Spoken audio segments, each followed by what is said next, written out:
Assalamualaikum warahmatullahi wabarakatuh. Kembali lagi ketemu dengan channel saya, channel paling bergengsi selalu ya. Gue itu mau menerangkan di sini untuk materi kali ini adalah agak berat. Jadi apa yang akan saya terangkin nanti itu adalah tentang gending. Jadi ini bukan untuk kelas lolo pade ya, belum bisa. Pokoknya sauni. Jadi materi kali ini formatnya gending, tapi turunnya gending itu nek dalam gaya Surakarta sak ketuk loro, sak ketuk loro. Sak ketuk loro sekelas ketuk loro formatnya. Jadi neng medune ora medun ketuk loro neruske gendingnya, tapi format medune adalah ladrang.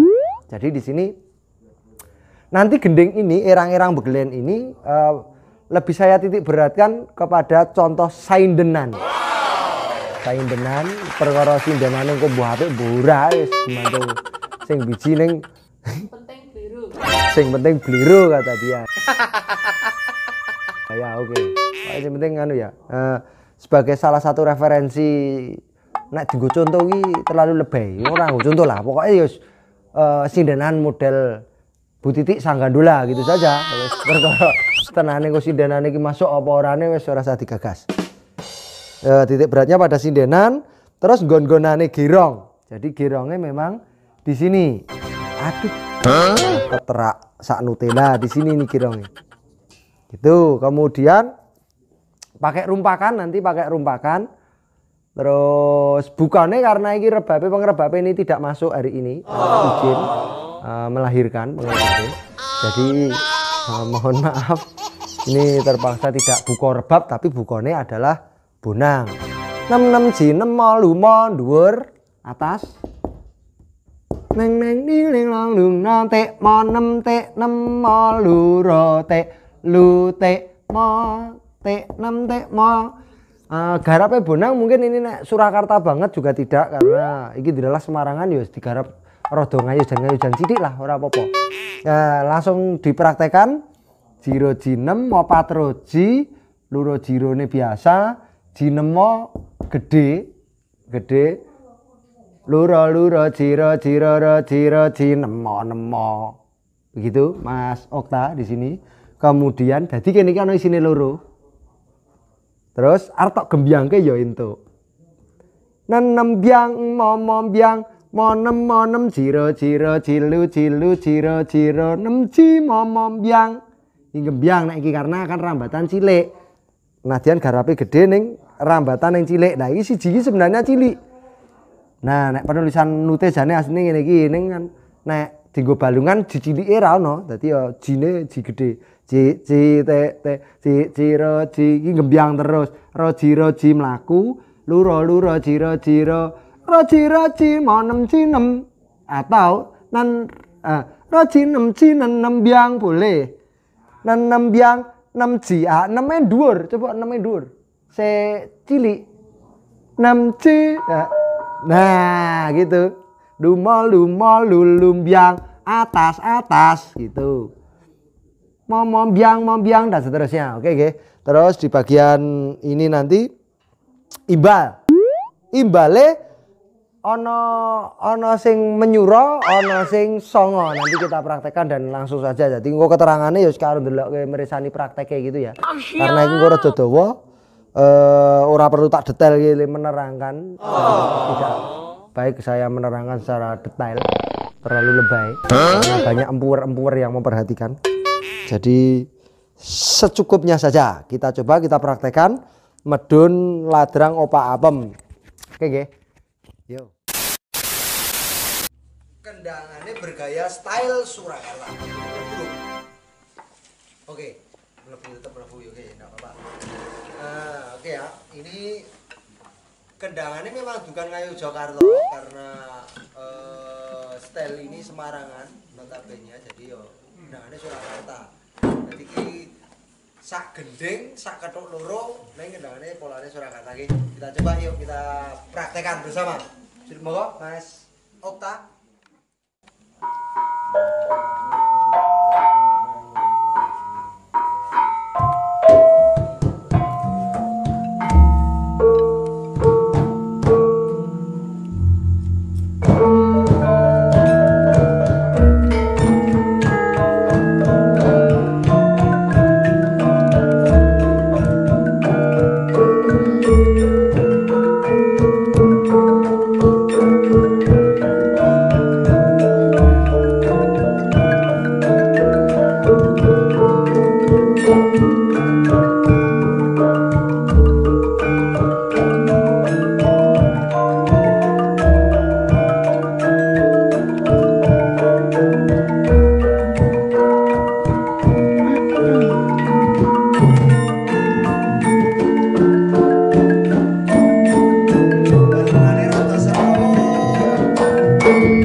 Nata Garawa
nyerimpet mergo karo cilik kebul.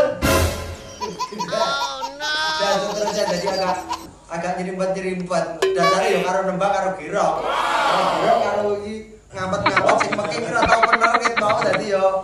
Ini Mas dari Pro ini showbreaker saya saking pingine akhirnya datang juga latihan bersama ini showbreaker salah satu showbreaker.